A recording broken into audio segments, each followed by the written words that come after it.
For coal-fired power stations, 46 is considered ancient, and today it looked like it's ageing well. Even a simple guided tour showed up problems. Oh, the lifts aren't working. Temperamental. Machinery wrapped in hazard tape also painting the picture. It's exceptionally challenging. We're dealing with a very, very old plant which has a multitude of technical problems. AGL has slated Liddell to close in 2022, but Canberra wants to push that back, and that will be expensive. The power giant says it'll cost $150 million just to keep the station running until then, while independent researchers believe it'll cost $900 million to operate for a decade after that. A perfect example of Liddell's ageing machinery is this turbo generator behind me. Now, only earlier this year it went down in February, and again today it's out of action. The workforce has started to prepare for life after Liddell. Management says talk of possibly staying open doesn't help. Our people now are very confused, they're very stressed, and I think this uncertainty has really caused a great deal of anxiety in our workforce. AGL says going green is the future. The natural evolution is to go with the technology that's the cheapest form of energy. And certainly if you look at the trajectory of where these costs are going, then it certainly leads you to the path of renewables for energy. Alex Heinke, NBN News.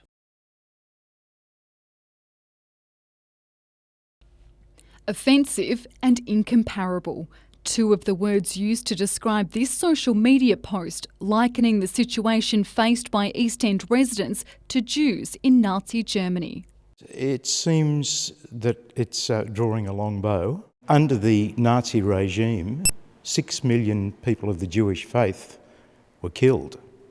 I can't see people being killed during the supercar race. The post, which appeared last night, was the work of East End campaigner Maria Charlton, who lives next to the track. She's since taken it down, but hit the airwaves this morning. But let me tell you, I'm also a European that fled the Nazis.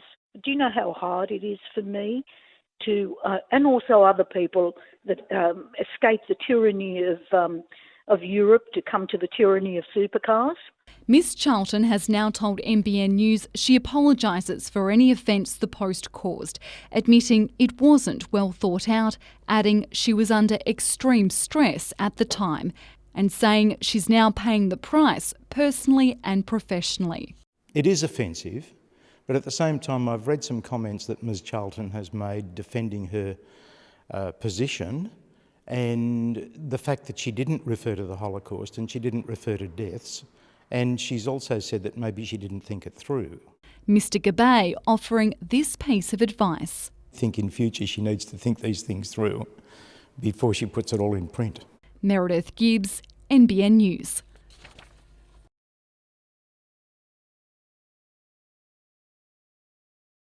41-year-old Robert Parry was well known and well liked in the Wickham community. His life cut short allegedly by these two men, Daniel Petrick and Jesse Nikolovsky. On the second day of their trial, Crown Prosecutor Lee Carr questioned Mr Parry's girlfriend at the time, Michelle Pobji, if Mr Parry had spoken to her about anybody threatening him, to which she responded, nothing serious, no. 41-year-old Mr Parry was gunned down in his Dixon Street home in the early hours of March 7, 2015. 25-year-old Petrick and 24-year-old Nikolovsky are both charged with his murder. Petrick stands accused of firing the fatal shot from a .22 caliber firearm before both men fled. Mr Parry's drug dealings also came into focus, with the court hearing he sold small amounts of cannabis. The jury heard Mr Parry grew and sold the cannabis to supplement his modest carer's income, and that he was considered a low-level dealer, dealing only $20 and $50 amounts to close friends. His friend Leanne Hodge also took to the stand, telling the court, "I honestly didn't know anyone who disliked Robbie." The trial, set down for 5 weeks, continues tomorrow. Tyson Cottrell, NBN News.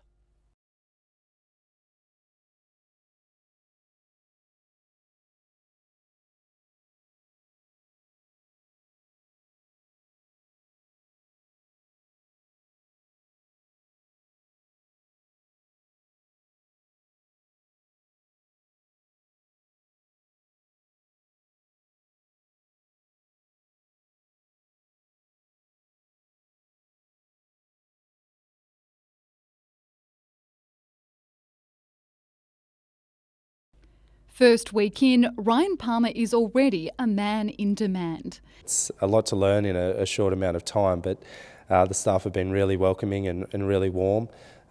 We've been busy from the time that I walked into the building here. The Mayor-elect says the new council also sees itself as a team, but an old issue remains, with Dungog ratepayers supporting a merger with Port Stephens. Any merger with any other local government area would need to be in the best interests of the residents of Port Stephens, and the current one that's there isn't. That's not throwing anything off the table if there was something to come forward, but again it would have to be in the best interests of the residents of Port Stephens. Meanwhile, Maitland's first female mayor has also hit the ground running, with Loretta Baker excited for the future. We'll be guided by our Maitland Plus 10 plan, which we did in consultation with the community, and first thing we'll be doing is going back and revising that and seeing if it's still current and if the community's still with us. Keeping with firsts, council chambers will include a record-breaking 4 women. I think it's a richer, more diverse council, and Maitland will be better off for it. Meredith Gibbs, NBN News.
They actually move up and down, so they'll cater for young and older people.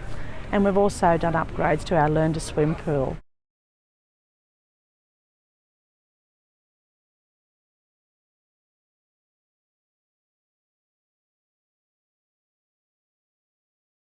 The Matildas wrap up their 2-match series against Brazil in Newcastle tonight, hoping to make it back-to-back wins against the South Americans. Reporter Meredith Gibbs joins us live from McDonald Jones Stadium, and Meredith, excitement is building.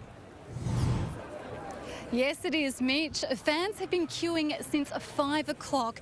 Now, thousands have been waiting the lines all the way back to the nearby hockey fields. The Matildas, they held an open training session last night where hundreds turned up to meet their heroes. As for the lineup, that will take to the field tonight. There are a few changes. Lisa Devana is expected to start on the bench. The veteran striker scored a cracking goal in Australia's 2-1 win over Brazil on Saturday. More than 14,000 tickets have been sold for tonight's clash, and we are being told that we're on track to exceed 15,000. Back to you.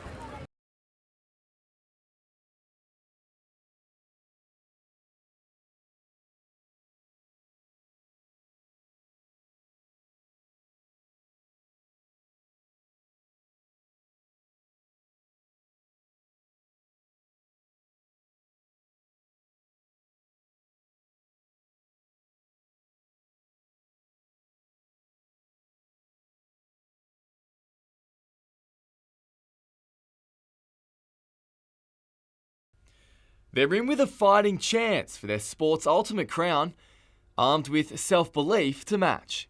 The gold medal. That's it. Yeah, I want to win. Yeah. When it comes to Taekwondo, confidence is a must, but for this Hunter pair, it's not misplaced. They'll hit Ireland in form for their first World Championships, following strong results in New Zealand and at last month's Nationals. 22-year-old Sam Murray claiming back-to-back crowns. I'm feeling great. I'm feeling on top of it. I feel fit, I feel ready. You know, you train every day, 4 nights officially at training and then every day on your own. You know, it's got to be done. 20-year-old Jemima Hodge also enjoyed a successful campaign.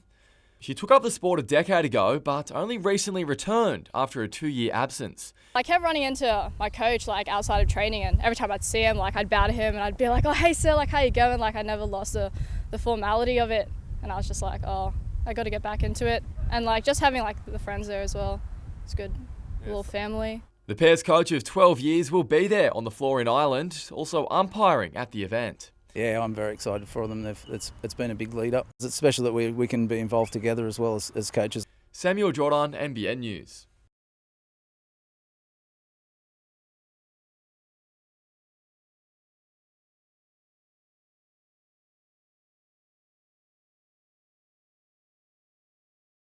It's something that has always been very, very passionate for me. Obviously not motorsport, but the whole dream in itself. I'd love to be that person showing younger girls that anything is possible.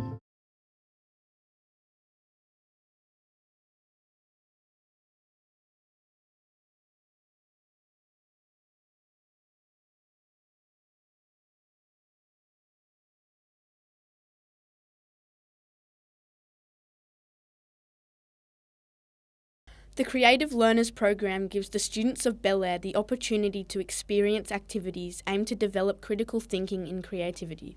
There's always the challenge of things not going right, things being hard, things being just not how we'd like them to be. The program extending across the entire student body, from Year 6 all the way to Kinder.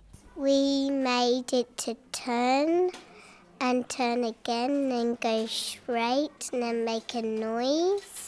The program also extends into the community, with skilled volunteers providing authentic experiences that are fuller and more diverse than what the school can provide alone.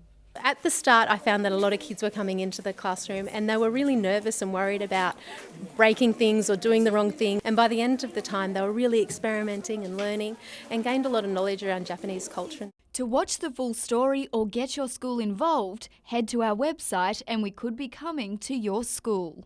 I'm Thomas Manning. And I'm Zoe Garland, reporting to you for NBN News Junior Journos.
Business is booming in the Upper Hunter. What we're seeing is a renewed confidence within the region, particularly in terms of household and business confidence. The economic upturn is due to higher thermal coal prices, sustained over the first half of the year. An increase in business confidence and business performance, business profitability is up, hiring's up within Upper Hunter businesses, and we can only sort of speculate this is going back to what we know has been an increase in mine activity within the region.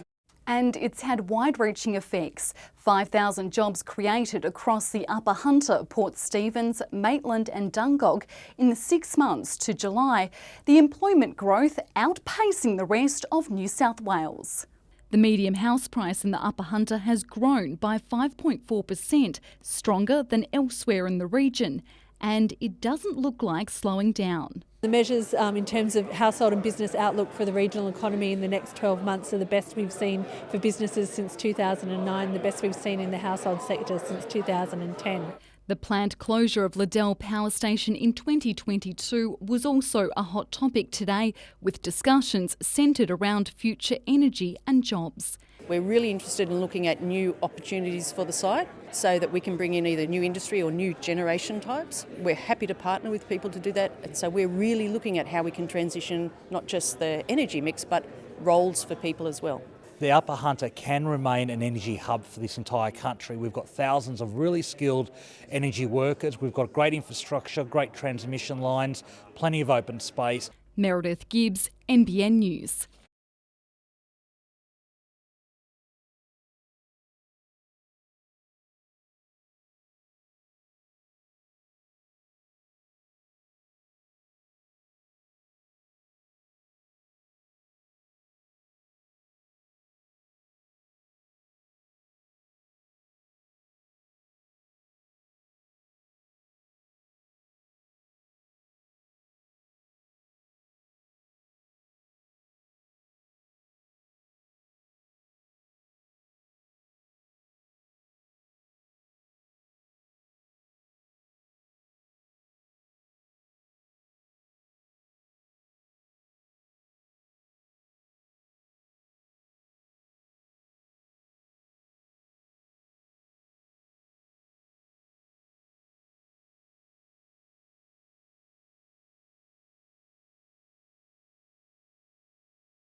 Today is about cleaning up the area, but more importantly, doing an analysis of the material that we remove and understand what type of material it is and where that material comes from.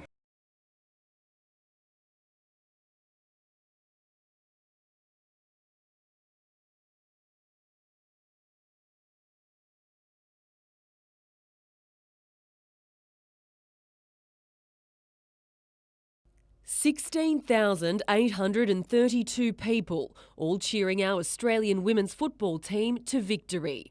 It was the Matildas' biggest home crowd for a standalone friendly. What a fantastic scene. 17,000 odd people there. Our region on show across Australia, across South America. Bring it on. And while a lot of hard work goes into what happens on the field, off it, there's another team working to ensure Newcastle secures more events of this scale. Tourism Hunter has commissioned a study to identify what the region needs to do over the next decade to attract and deliver events capable of driving the so-called visitor economy. And that is cultural events, that is sporting events, that's education events, that is corporate events. Every single thing that you can imagine to help us. We have some experience. In 2015, the city hosted the Asian Cup, while 2 years earlier, the Special Olympics took centre stage. The study will look at what's needed when it comes to transport, along with sporting and cultural facilities, to enhance our hosting capabilities. What do we have too much of? What do we need more of? Is there infrastructure that we need to renovate, expand or demolish? Emma Murphy, NBN News.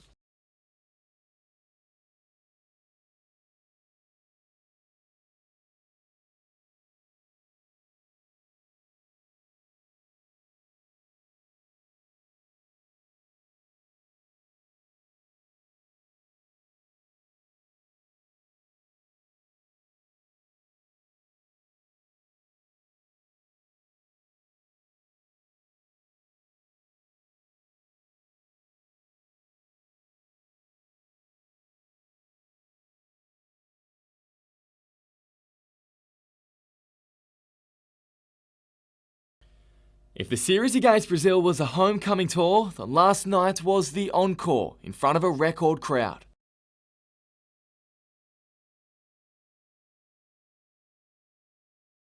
When the numbers came up, I think a few of the girls were pinching themselves. I definitely was, and Penrith was awesome, and then to top this tonight, 4 days later, unbelievable, can't believe it still. We'll be looking back in 10 years' time and saying that this was the week that football really turned in Australia. A perfect night for the Matildas, but it didn't all go according to plan. That only made the comeback even sweeter.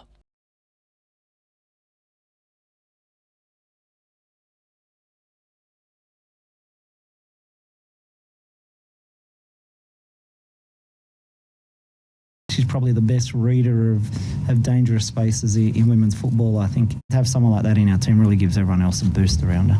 Australia's golden girl turned provider to put her team in front after the break.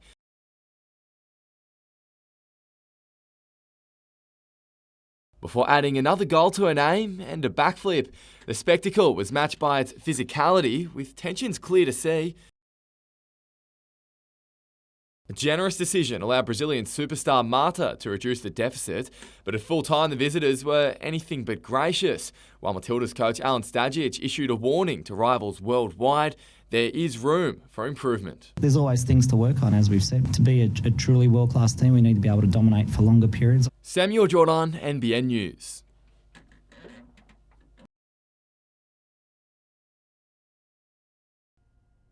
She paved the way for them, but Salisbury missed out on playing with most of the current crop of Matildas.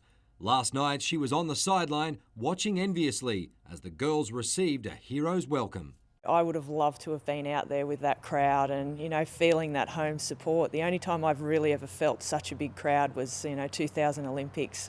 So to have it here in Newcastle and family and friends around would have been an amazing event out there. So I'm glad the girls got to experience it. Fortunately, she did experience another special occasion in her hometown recently, becoming the first female recipient of the prestigious Alex Tobin Medal. The night was about women's football as well. The Matildas, the whole team was there, and it was just really great to see so many ex-Matildas as well. It filled the room with, what we've been fighting for so long. The veteran of 151 games for her country hasn't had a lot of involvement with the Matildas since retiring, but hasn't ruled out a return to the program. To get on board and be with that and help ride that train again and be part of it, that would be a fantastic opportunity.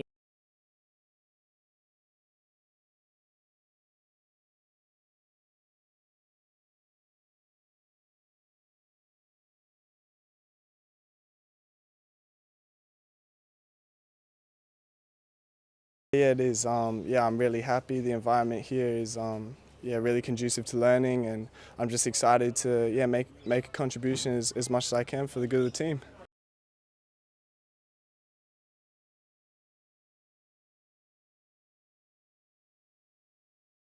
Given that we've got a lot of experience in our starting 11, the youngsters will get an opportunity on the bench because we don't have a lot of depth with experienced players. So he'll be one that'll be fighting for that spot, but he's got to earn it.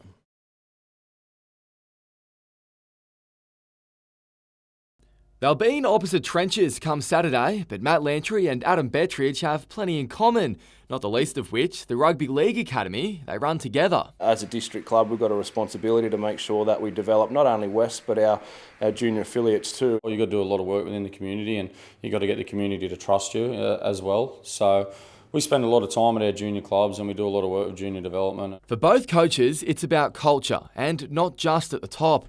After guiding the nice New South Wales Cup side, Lantry returned to clubland this season with the goal of reshaping West's football department. It's one thing to have good players, it's another thing to ensure that you manage those players well enough to ensure that we're all heading in the right direction. The fact both first and second grade are in grand finals is a sign the approach is working. This is pretty much on par with what a New South Wales Cup coach would be expected to do. So I think that's a great thing for the game because I think we're making significant improvements forward within our clubs, within our teams. This is Macquarie's third straight decider, a testament to the pathways Bettridge has put in place, with plenty of juniors having now graduated through the ranks. that comes from within your culture as well. You know, you get people that want to be at the club and you get good kids, and when you get them there, they want to stay there. Bettridge and Lantry speak regularly about all things footy. This week's no different, but perhaps they'll hold back on the details. It is, he's the boss, so he pays the bills. Be good to continue to work with him going forward, but just get one over him on the weekend maybe. Samuel Jordan, NBN News.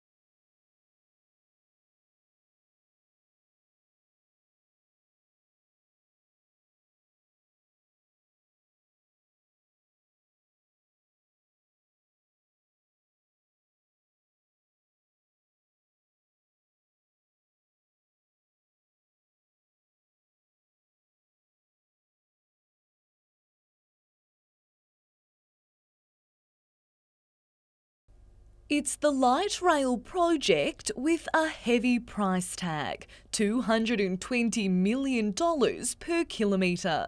The figure, featuring in Cabinet in Confidence papers, revealed today. The government's got no regrets investing taxpayer money, $650 million to give the uplift that Newcastle needs, $2 billion of property investment since then.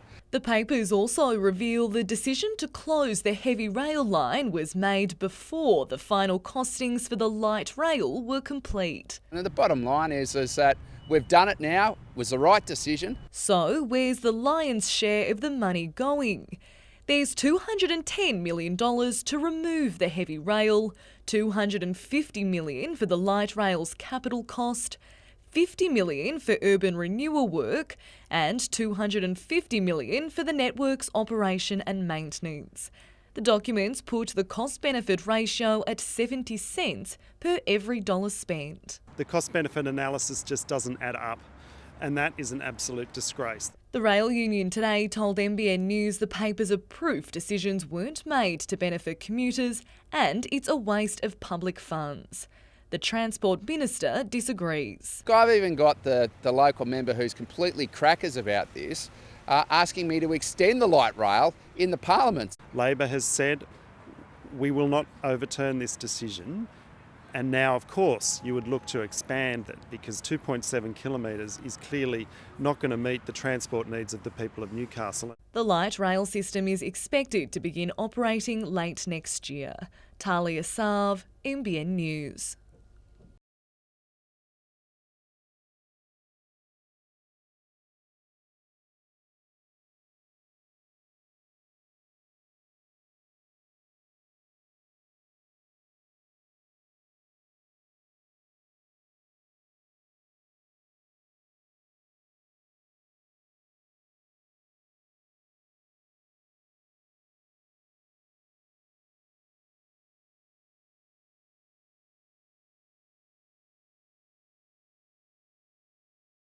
It doesn't look like much, but this moment has been 3 long years in the making. The first truckload of rubbish pushed into a new storage cell at the Summerhill Waste Management Centre. This whole site is a $20 million project. We have a team of engineers, a team of consultants. We've also got a project management team, so we have input from our operations as well to make sure that the design that we come up with is usable and safe for the future. The site has been operating since 1995. The new 3 million cubic metre cell boasts a huge plastic membrane laid over compacted fill to prevent leaching into underlying rocks. It's about getting the basics right and also making sure that we are doing everything we can to have a sustainable and environmental solution to waste in the city. And that's exactly what the new technology that's gone into Cell 9 is going to do. With a price tag of $10.5 million, it's expected to last the next 10 to 15 years. Roughly 3-4 years before that runs out, we'll start designing the new cell and the next cell after that as well. Emma Murphy, NBN News.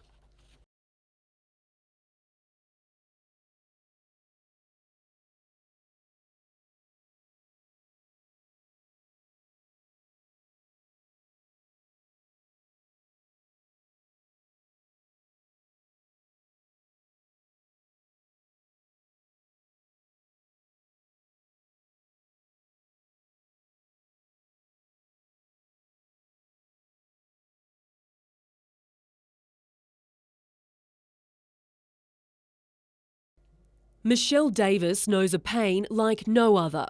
In 2005, she lost her teenage sons, Brendan and Matthew, in a horrific car accident at Morpeth.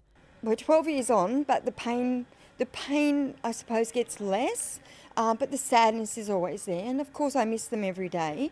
And, you know, my goal is really just to live life to the best that I can for them. But it gets easier as you go along. But I would never say we get better. Ever since, she's been visiting schools, sharing her story, trying to get across to young people just how important their choices behind the wheel are.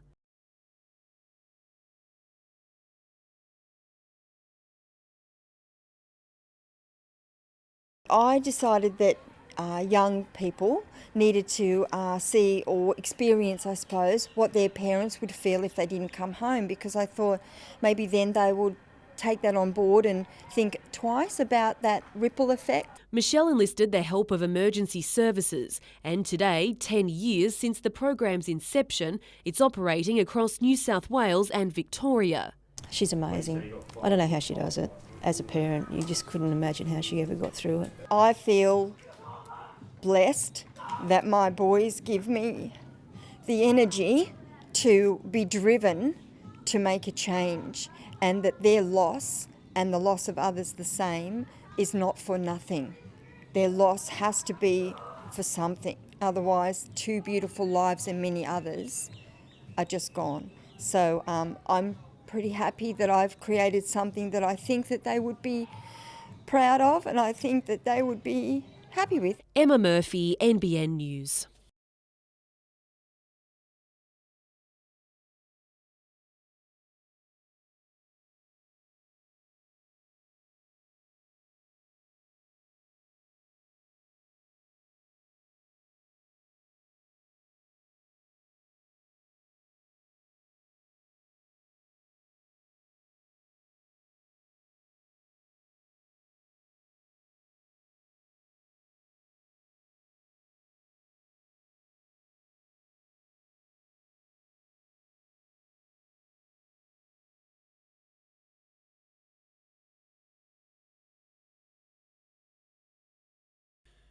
Face to face ahead of the premiership fight, both captains were still in good spirits.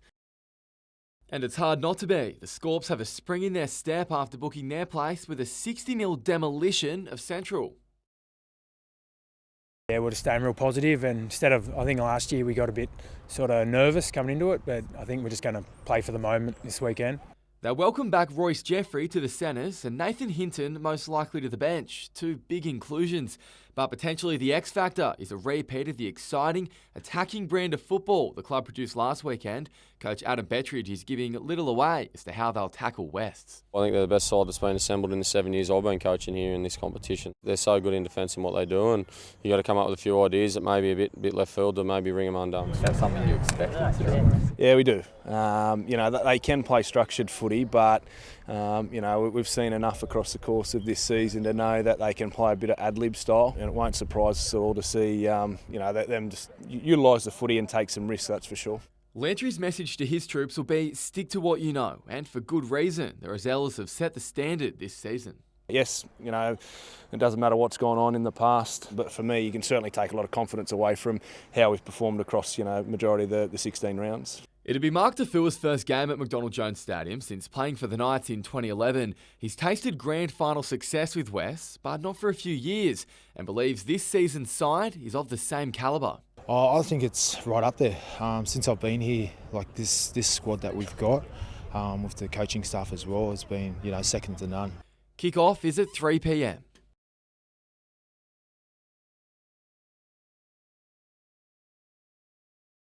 North Newcastle may boast a handful of stars, but the journey to the decider hasn't been easy. Obviously, we started training last November. It was only, I think, 6 of us. We weren't even too sure if we were going to have a team. And then to come out and now be in the grand final against Redfern, it's pretty massive. 3 elimination final matches, obviously over the last 3 weeks, and just the stress and everything that goes with it has been quite high. But I feel there's that camaraderie that we have as a team, and it builds character. Incredibly, a host of players travel from the Upper Hunter, Taree, Port Macquarie and Penrith to train twice a week and play in Sydney.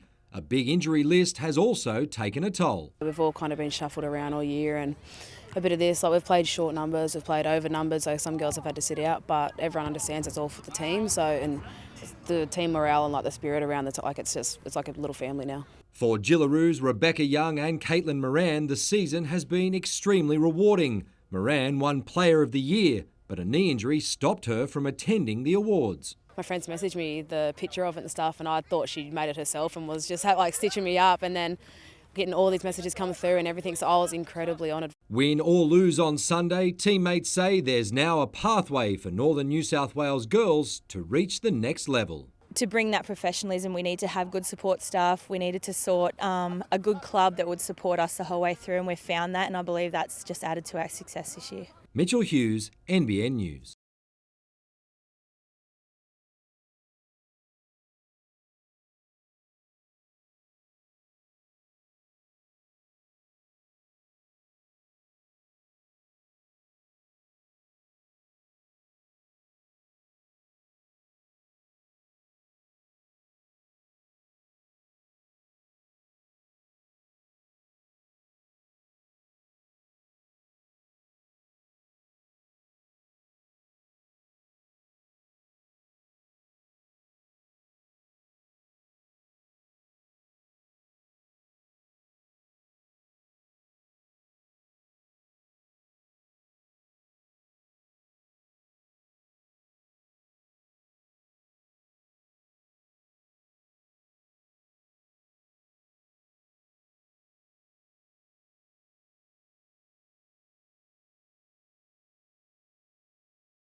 Imagine waking up to this. A heavy stream of water rushing through your living room and washing away everything in its path. We woke up hearing loud storm. It really sounded like a massive storm. The water was just coming through the door side, the door cracks and underneath, and I'm trying to jam some towels under it and stuff. The repair work started at first light, fixing the cracked water main responsible in the Newcastle suburb of Ellamore Vale. Because of the main's elevated position, the water cascaded downhill through a community of villas, its ferociousness clear to see. But the damage at the top was nothing compared to the destruction at the bottom. For a couple of hours, it was just a torrent, an absolute torrent coming down. It was amazing. I don't think we had time to be scared because we just couldn't believe what was happening. Margarita's home will need to be demolished. She's just happy her family's safe after fearing the worst. The water was raging and it was nearly up to my knees, and I just thought, we can't get out of here, we're stuck here. 15 neighbouring properties faced a similar wrath, some with young families. My daughter was freaking out. She had no idea. She kept looking downstairs asking me why there's water in the house. Most residents managed to escape out the back of their properties with the flow of the water, but not all of them. Unlike neighbours, the escape route for this villa was blocked by furniture. In an incredible tale of survival, the mother of two inside was forced to wade against the flow with her 18-month-old and 6-year-old children. She was forced to push their heads underwater and through a window to safety. Hunter Water has taken responsibility. Most importantly, I want to say sorry for the impact that this event's caused. They assembled a small army to start the clean-up. Residents have been offered temporary accommodation, others staying with family and friends. They will continue to work very closely with the affected residents to get them back to normal life as quickly and smoothly as possible. Alex Heinke, NBN News.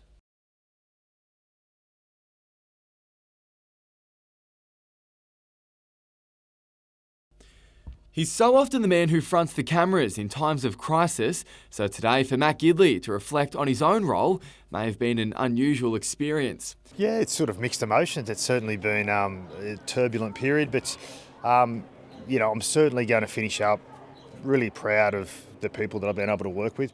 He leaves the job in a far better position than when he took over. Most significantly, the ownership is sorted. I think I'd always planned to, once the club got to a stage where we'd got these key sort of foundations in place, that it'd probably be the appropriate time to step down. And I think the final piece of that was the sale of the club across to the West Group. His tenure certainly hasn't been easy. There's been few tougher jobs in rugby league over the past few years. Every club's got their challenges.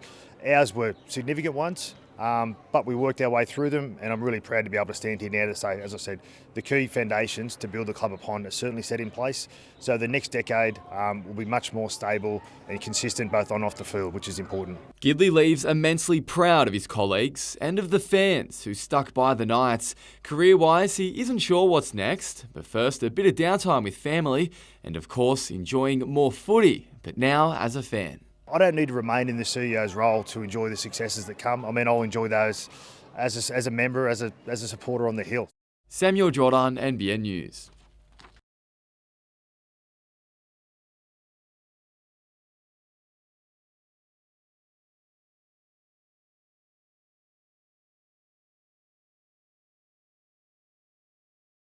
They're saying could cost 5 million, could cost 40 million. Now they're just doing it again. Where is the business case? Where is the cost-benefit analysis?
They might be known for their speed, but today these cheetah brothers took their time entering their new habitat. Curious and calm, a little welcome breakfast quickly helped the big cats warm to home. New area, heaps of new smells, and surrounding them is quite a few different interesting animals that's going to grab their eye for sure. Nearly 3 years old, the arrival of Jabari and Abu was a long time coming, imported from Europe. Their perfect spots and breathtaking eyes already having an effect on their first audience. It was amazing, very enjoyable. Although these creatures are fascinating to observe, the arrival of these 2 cheetah males will also play a crucial role in a national breeding program. Cheetah are endangered. They're an animal, one of the only big cat that's really struggling across Africa because of the way they hunt and they're solitary by nature. So for these guys here to get new DNA or new genetics into the country is super important. The arrival of a new female cheetah at the zoo is expected within the next 12 months.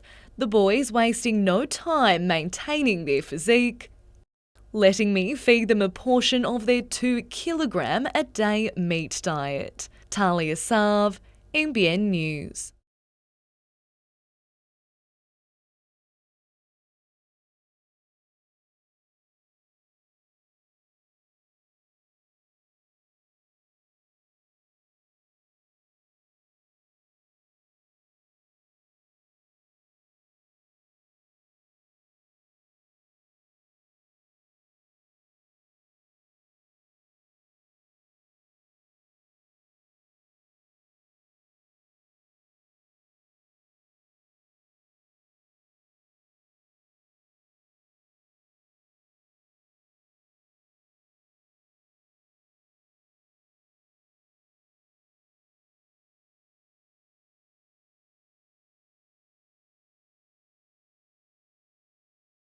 What would you rate the course out of 10? 10 out of 10. He went pretty good. It's vastly different equipment, different types of greens, but you know, he putted pretty well.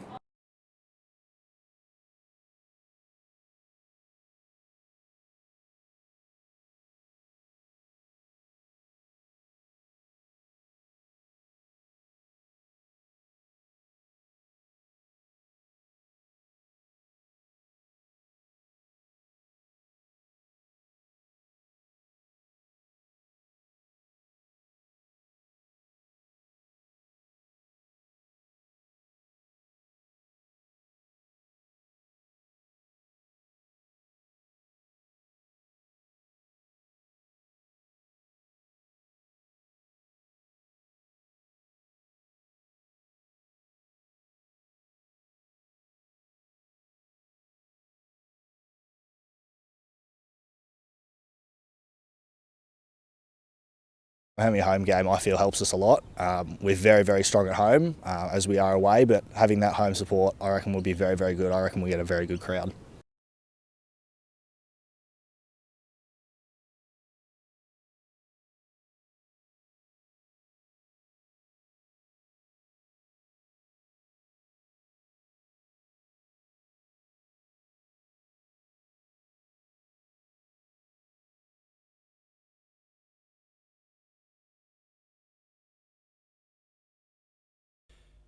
He was today's man of the moment.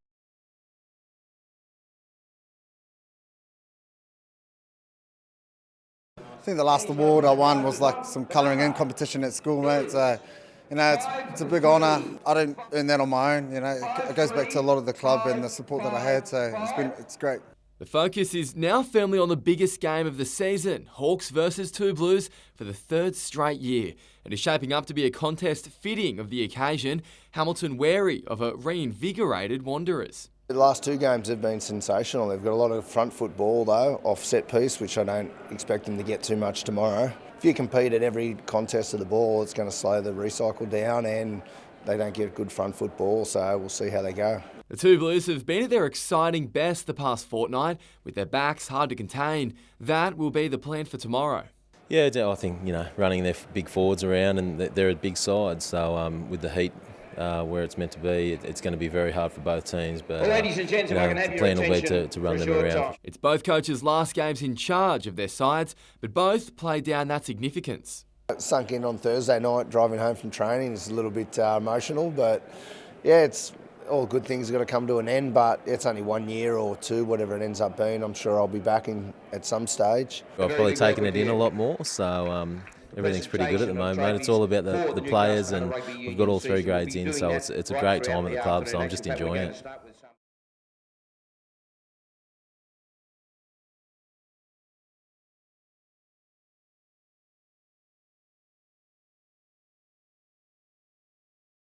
We're the minor premiers, so of course we have a lot of confidence coming into this. Yes, we might not have gotten to the grand final first round, but that doesn't take away that we're almost undefeated for the entire season.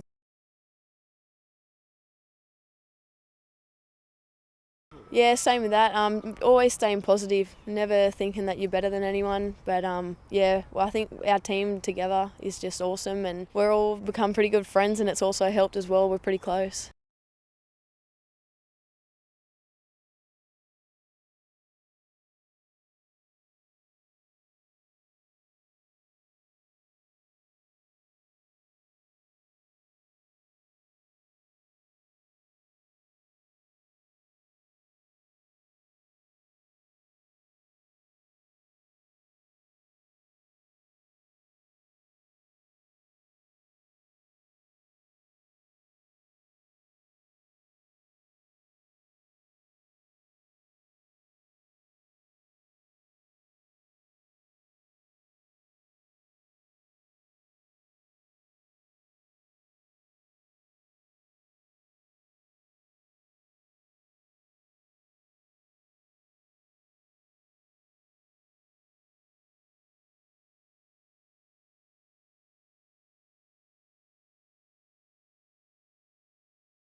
The new Cooks Hill Clubhouse is starting to take shape, but it's this ramp and lift which will help hundreds of people with a disability onto the surf and sand every day. The building's all about inclusivity, and so it's about total beach access for the whole community. Newcastle's who's who of Paralympic glory were on hand to show off the facilities, glad that more people will have direct access to one of Newcastle's most iconic sites. It just makes life a lot more comfortable, a lot more easy, and again, it's that level of comfort means that you just feel more and more part of the community. I think it's a really good idea, and hopefully there will be more beaches that will have this facility as well in the future. It's a dream 10 years in the making for Cooks Hill Surf Club, hoping to expand its disability programs on offer. It brings people from everywhere. We have people that come from Melbourne that hear about some of our programs here. Come up here and they have total access to the water, and we have volunteers that actually go out with them and swim with them, and for some people it's the first time in 15, 20 years that they actually do that, so they come from everywhere.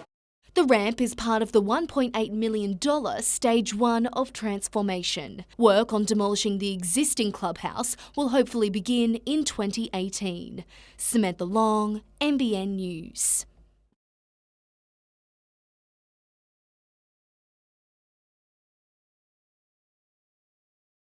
They're back, running a watchful eye over the waves.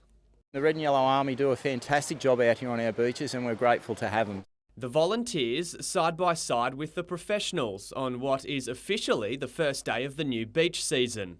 It's also the start of school holidays, with plenty of families enjoying a Redhead Beach morning paddle. It's not all fun and games though, with a clear message this season: swim in the right place and at the right time. We need to also remember that last season we had a number of drownings up and down the coastline, and all of those drownings are attributed to people swimming after hours or at remote locations. It's a similar message for the Central Coast, and at Shelley Beach the Rookie Lifesavers program kicked off. The next generation flying the flag for their local area. We've got over 500 Rookie Lifesavers and 2,500 volunteer lifesavers ready to protect the community at Central Coast beaches. There'll be no easing into the season for lifeguards. Bumper crowds are expected to flock to the water, with temps set to hit the low 30s today and tomorrow. Now, although it is overcast at the moment, we're still being urged to pack the sunscreen. Yeah, I think a few fresh white bodies coming straight out of the winter might succumb to the sun a little bit today, so it'll be important that people wear the sunscreen and the hats too. Alex Heinke, NBN News.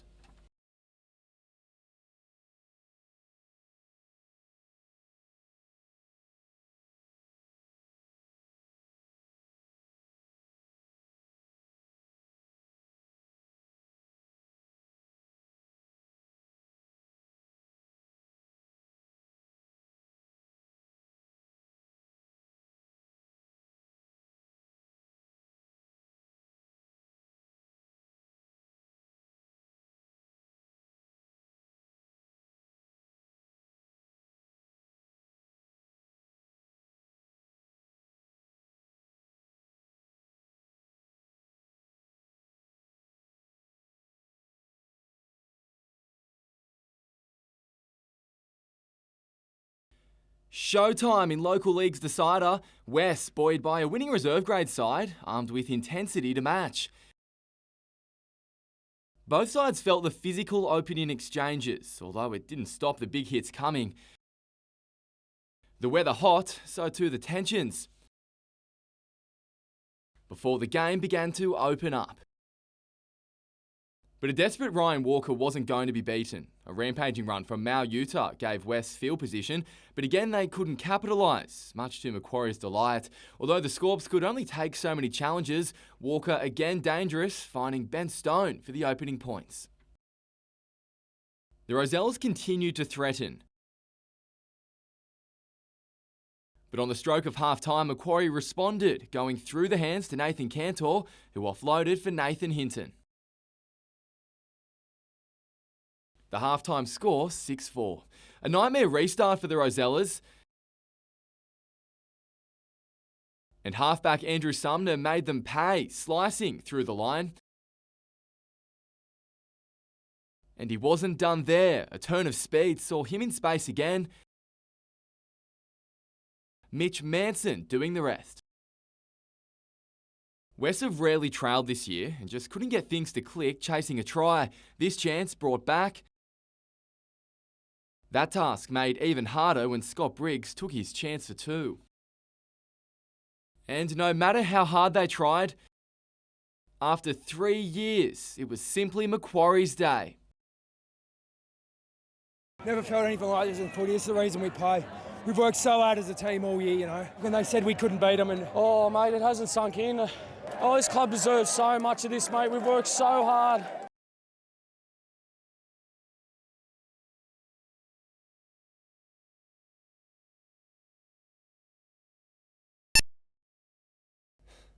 It's an occasion these two sides know better than most. A late change for the defending champs, Peter Bakarich starting in the front row, and it worked a charm, winning a tight head scrum.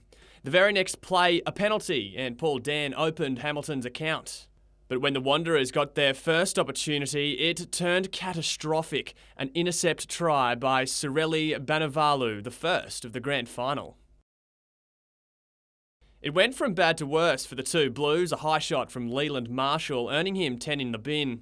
The Hawks, like they always do, capitalised, scoring another 2 tries. It was all one-way traffic, but then in his final game for Hamilton, Siva Rockabaro snapped. A red card would be his final act at the club. But it didn't stop the action. First the Hawks, then a reply from Rhys Domkins to get the Wanderers on the board. 31-7 at the start of the second, but it didn't stay that way. Hawks over for another. With a 31-point lead, the Hawks coach Bubba Coleman was hiding his excitement well. With time running out, nothing was going right for the Wanderers. When Ben Ham was sent, the teams were both reduced to 14. Bill Coffey managed to cross, but the Hawks were just too good. 2 more Wanderers left the field, and then pandemonium. Oh, mate, ecstatic right now. I lost words. It is amazing. This one extra special for the departing coach. It's enormous, and yeah, we're pretty proud of it, that's for sure. And whether it happens again, I don't know. It's pressure on them now to get the 4 in a row, so we'll see what happens. Alex Heinke, NBN News.